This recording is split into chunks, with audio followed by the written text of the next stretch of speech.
que ele não deixou publicar na época que ele era vivo. Entendi. Se ele não gostasse de alguma coisa que iam publicar sobre ele, ele matava. Que absurdo que é o que acontecia no passado. É um absurdo. Imagina viver nessa época. Nossa.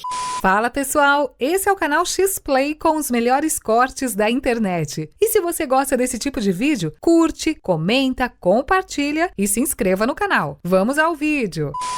Eu não sou falso doutor, igual o Lampionista. Entendi. Que é o meu livro de vingança. Mas não, esse livro não é de vingança. Aí, o programa seria de vingança, os comentários. Então eu comecei a estudar muito sobre o Lampião, fiz uma pesquisa extensa. Eu faço pesquisa como eu faço tese. Tem muito... Faço fichamento, pego teses contrárias. A vida dele é levantamento. Bem documentada ou tem muita lacuna? Tem lacunas e tem muita coisa, por exemplo, que ele não deixou publicar na época que ele era vivo. Entendi. Que ele chegava, ele ameaçava a vida da família das pessoas que escrevessem coisas que ele não gostasse. Ainda bem que no Brasil não existe mais isso. Acabou. Hoje a gente é livre para falar as coisas. Ainda bem. Né? Ainda bem, mas o Lampião fazia isso. Caramba. Se ele não gostasse de alguma coisa que iam publicar sobre ele, ele matava. Que absurdo que é o que acontecia no passado. É um absurdo. Imagina viver nessa época. Nossa. Eu não sei como era possível. Então muita coisa não chegou. Porque essa é uma forma eficaz de você manipular o registro histórico. Reescrever, né, a história. E imagina se tivesse rede social naquela época. Como é que o Lampião ia fazer? O Lampião ia precisar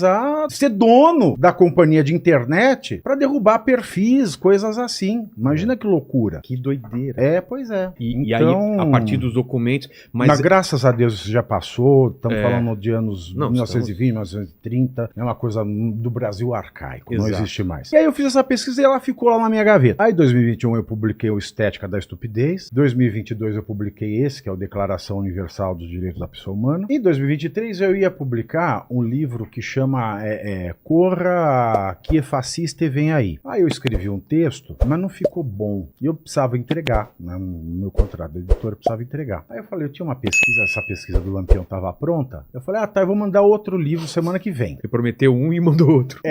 Aí eu peguei a pesquisa, passei 10, 12 dias, né, compilei tudo, aí fui fazendo o texto, porque às vezes eu passo 3 dias sem dormir. É mesmo? Quando eu entro na engrenada, é uma maravilha. Naquele estado de nada me quase distrai. Psicografando. Sei assim, como que é, né? muito bom E vai, tosse aqui na cara, porque é meio Clarice Lispector o meu método, né? Ou Glória Pires, né? Glória Pérez. Glória Pérez. Aí eu mandei o texto pra ele, aí o editor. Mas você escreveu em quanto tempo? Eu já tinha a pesquisa pronta, o fichamento pronto, as referências prontas. Eu compro os livros que eu consulto. Até quando são obras raras, eu tento achar as obras raras pra ter em casa. Então aí tava tudo fácil, tava tudo fichado, com as menções de páginas, etc. Era aí pro livro mesmo. Aí eu peguei, e hoje é muito fácil, os fichamentos são eletrônicos, já estavam os fichamentos eletrônicos, né? Aí eu fui montando a forma de contar a história, de narrar a história. E eu vou narrando a história através de nomes de música. Músicas de esquerda, né? Que eu gosto dessa provocação. Chico Buarque, por exemplo. E aí eu fui montando, aí entreguei o livro, meu editor falou, nossa, o livro tá muito bom, mas não vai vender, porque ninguém pesquisa sobre o Lampião, ninguém quer saber sobre o Lampião. O índice, o Google dele, o número de pesquisa, não é um termo. Ninguém vai procurar, ninguém procura sobre o Lampião. Aí eu falei o seguinte, bom, deixa eu arrumar a apresentação, porque o que tinha acabado de acontecer? A Imperatriz Leopoldinense ganhou o carnaval fazendo homenagem ao Lampião. Quem era a madrinha da escola de samba? Quem? Xanxa. Xanxa com X, eu não falei de ninguém conhecido. Xanxa. A Xanxa. Parente da Xuxa. Exato, deve ser. E... Para quieto, você quer ter... Não fala em nada. Não, é Xanxa. Xanxa. Ela foi madrinha. Aí coroaram o Lampião. Aí eu falei, olhei tudo apetezada, todos os artistas. Que artista? Artes cênicas é uma faculdade muito interessante, porque você sai de lá formado em artes cênicas, economia, direito, sociologia, agronomia, você tem de tudo. Você tem opinião pra tudo. É incrível. Mas é uma opinião convicta, assim. É impressionante. Aí estavam lá os artistas lá e o pessoal do PT lá. E qual foi o lema da campanha? O amor venceu, o Bolsonaro é um misógino, Bolsonaro é um mal. Aí tava todo mundo sambando e batendo palma pro maior estuprador da história do Brasil. Mas como é que é isso aí? Alguma coisa não bate aí. Não tá? Aí eu voltei na pesquisa, fiz, aí o Marco falou, não vai vender. Eu falei, tá bom, então vamos trocar o título. Mas o nome do Lampião é Virgulino Ferreira da Silva. Aí peguei da Silva, aí o que o povo tem procurado muito hoje? Coisas sobre fake news. Sei. Então, da Silva, a grande fake news da esquerda. Você juntou... Porque a figura desse bandido psicopata como herói é criado pelo Prestes do Partido Comunista. Ele que inventou essa estética de herói pra esse bandido psicopata. Até então, ele era o que era mesmo. Até então ele era o demônio na Terra. Entendi. Não tinha uma narrativa, uma narrativa que foi criada dele ser um sujeito, um injustiçado. Mentira. Ele é de uma família de ladrão. Um Robin Hood. Tipo, o vô era ladrão, o pai era ladrão, eles irmãos eram ladrão. Nunca prestou. Ah, mataram o pai dele. De fato, mataram. Porque, óbvio que bandido que rouba bandido e tá vivendo e vive fugindo da polícia, uma hora morre. Ah, vou vingar meu pai. Ele não se vingou de ninguém. Lampião era um mentiroso. Por exemplo, se ele falava uma coisa hoje, uma entrevista, ele ia dar outra entrevista, ele falava outra coisa. Nem aí com o que ele tinha falado na outra. Sobre qualquer coisa. Por exemplo, assim, imagina... Eu vou fazer até uma voz diferente para não confundirem com o Lampião ou comigo. Tá. Um sujeito vira assim: o sujeito que tem ama não presta. Eu nunca tive uma ama na minha vida. Entendi. Uma voz qualquer. Uma voz que vem aqui. Uma voz qualquer. Tá. É uma voz de fumante. Exatamente. Voz de fumante. Tipo da Leda. Aí depois, para outra entrevista, a pessoa conta assim: ah, quando eu namorava, eu tinha uma garruchinha que eu andava comigo. A garrucha, porque era perigoso namorar à noite. Então eu andava com a garruchinha. Entendi. Qual a história vale? Não sei. Então o Lampião, ele era isso. Pra uma entrevista ele falava uma coisa, outra coisa. Isso aqui foi um exemplo que eu inventei agora, tá? Entendi. Dessa voz. Totalmente desconexo. É só pra vocês entenderem. É. Aí ele fala, cada entrevista ele fala uma data de nascimento dele. Ele fala que quando a mãe dele morreu, ele jurou vingança com o peito ensanguentado da mãe. A mãe não morreu. Sabe de que tiro. lembra isso? A mãe morreu doente e ele não tava no velório da mãe porque ele tava fugindo da polícia. Sabe que lembra isso na ficção? O Coringa, que cada hora inventar uma história pra cicatriz dele. Exatamente. E é isso.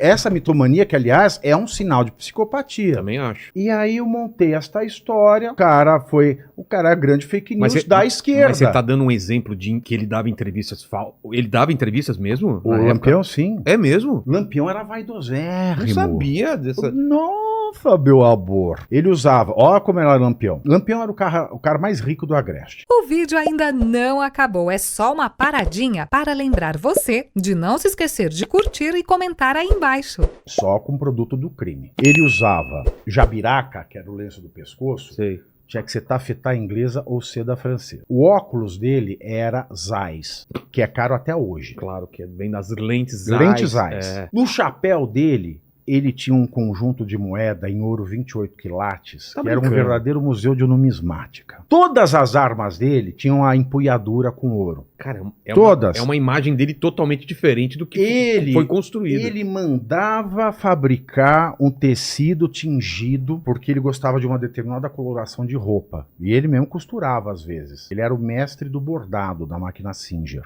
Ele só usava o perfume da Maison Roger Gallet, que é um perfume do começo do século XX, Fleurs de l'Amour. Que não era barato. Brasil, 1920. Imagina você usar importar. Fleurs de l'Amour da Roger Gallet, tem que vir da França, só tomava whisky White Horse e brandy macieira. Refinadérrimo e vaidoso. Tanto é que muitos coronéis pagavam para cordelistas fazerem os cordéis enaltecendo a bravura dele. Entendi. Ele era super vaidoso. E quando o cordelista escrevia algo que ele não gostasse, corria risco de vida. Então a maioria já nem fazia cordel. Pra não arriscar.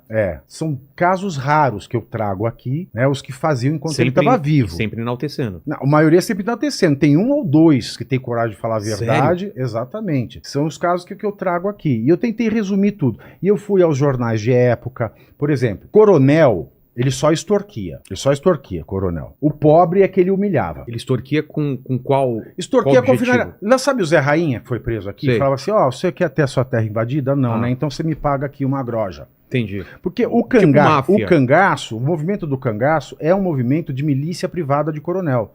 Então ele é o anti-reforma agrária, por excelência. Entendi. Ele é aquele que protege o domínio latifundiário do coronel.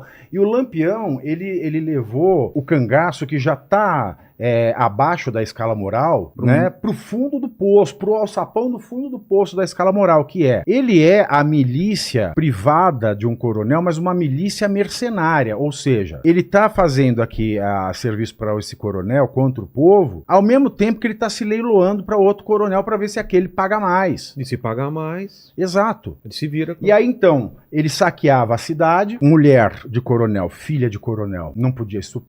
O máximo que podia dar era um corretivo com palmatória. Caramba. Quando estivesse devendo para ele, tá?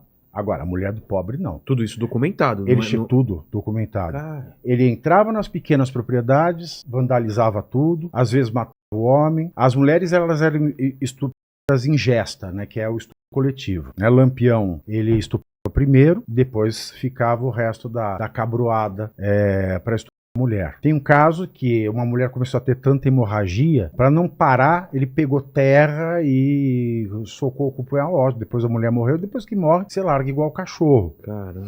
E as mulheres que o bando achavam imorais, eles marcavam com ferro em brasa no rosto ou na genitália, dependendo da imoralidade. Tinha um maluco, né, que chamava o João Batista, ele levava, né, 2 ferros JB, que toda mulher que ele estuprava, ele marcava na genitália. E a que ele achava imoral, ele marcava no rosto. Eu peguei aqui jornais de época, tem a foto de um caso que saiu no Jornal da Noite, que saiu a foto da menina aqui, olha. Esse jornal é de 1930 e pouco. Né? Essa que foi marcada no rosto? Essa foi marcada no rosto. Assim, e uma mulher estuprada, e uma mulher esteticamente afiada no Brasil já não valia nada. Porque a mulher nessa época ela já era considerada coisa. Se você tira dela a capacidade de casamento, e uma mulher estuprada não pode casar. Ou seja, ele devastou a vida de famílias. E a pedofilia também, que era uma coisa muito assimilada. Esse mesmo João Batista, que marcava JB no ombro, tem um relato, porque muitas das coisas que a gente tem são testemunhos de obras de pesquisadores. A pesquisa mais rica que eu achei foi uma pesquisa da Sorbonne, da Elise Jaspin, que ela veio para o Brasil fazer uma pesquisa vasta sobre Lampião, e relatos de época. Esse JB, uma vez, ele estuprou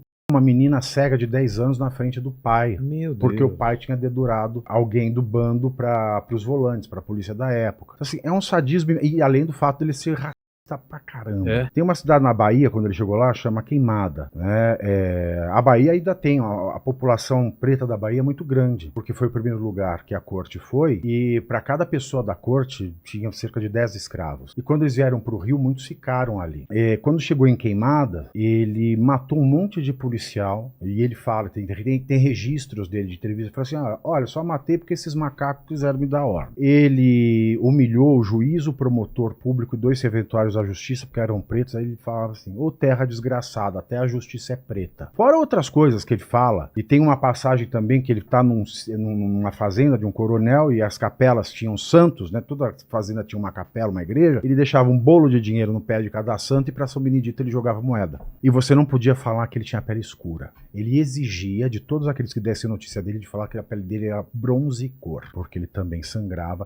E sádico pra caramba, assim. É uma das pessoas, o maior ladrão, maior extorsionário, maior estupro. Mas é incrível tudo que há de ruim é esse sujeito. Mas é incrível que desde aquela época uma pessoa como ele, ladrão e tudo isso que você falou de ruim numa pessoa, se preocupava tanto como a história ia ser contada sobre ele. É incrível isso, né? Então, o que se deve à história ser contada sobre ele é também... Ele não fazia questão de ser herói. Não? Ele fazia questão de ser poderoso. Ele era psicopata. Ah, tá. É um psicopata. Ele queria destacar um pedaço do Brasil para ser o estado dele. Ele queria recortar um pedaço do Brasil. Ele queria poder. Ele não queria... A vaidade dele era uma vaidade estética. É uma vaidade estética. Ele era aquela vaidade que, por exemplo, o cara era ladrão? Mas ele não admite que ninguém chama ele de ladrão. Então, olha que loucura que acontecia no Brasil. Era uma loucura. Então ele não deixava que ninguém chamasse ele. Não, porque na cabeça do psicopata, ele tem o direito de fazer aquilo. Não é um crime. Ele tá no direito dele de fazer aquilo. Em algum momento ele fala sobre isso? Por que ele faz isso? Tem justificativa ou ele não precisa se justificar? Não, cada entrevista ele fala uma coisa, ele fala que é por vingança, etc e tal. Aí o que aconteceu foi que o Prestes, ele precisava de uma figura de luta popular, e ele levou isso para a Internacional Comunista em 1920, 1930. Né? A distância do Nordeste para o Rio de Janeiro era grande, e do Brasil para Moscou era maior ainda. Então ele começou a cultivar a figura do Lampião e do seu bando como pessoas indignadas com o Estado, que lutavam por uma sociedade mais justa e que só precisavam ser ajambrados pelo comunista, educados pelo comunismo. E assim, na figura deles, eles promoveriam no Brasil revoltas populares. Ele fala, olha, se vocês querem atingir alguma coisa e continuarem fora da cadeia, vocês têm que ser como o Lampião e o bando deles. A gente tem que vencer pelo medo, pela arma. Então ele foi escolhido a dedo pelo Prestes. Entendi. Para fazer isso. Mas Lampião nunca foi comunista. Lampião era o maior egoísta de todos. A pessoa mais egoísta que existiu. Mesmo dentro do bando dele... Ele fez uma fortuna que por... um ano ele conseguiria manter o sistema de saúde e educação de 10 municípios, de 10 capitais do Rio de Janeiro daquela época. Ele conseguiria manter por um ano todo o sistema de educação e saúde de 10 municípios. Ele nunca doou um centavo para ninguém. Tudo morreu com ele, tanto que o Optato Gueiros, que é um dos que presenciaram a morte dele, ele conta no livro de memórias dele que se dizia na época quem matou Lampião. Quem matou Lampião foi o dinheiro dele. Por quê? A briga pelo dinheiro? Quem matou Lampião foi o dinheiro dele, porque ele roubava o dinheiro dos outros, sim. Ele deixava a população inteira na miséria, ele era o maior traficante de arma no Brasil, então ele tinha mais arma que toda a polícia, e aí você fala, né, hoje a gente tem um governo que fala da misoginia e samba e enaltece o Lampião, usa chapéuzinho de Lampião, que fala que quer defender a mulher, olha o caso de Lampião, e que é contra as armas. Uma das bandeiras atuais é o desarmamento. E a gente tem aqui a celebração do maior traficante de arma da história do Brasil.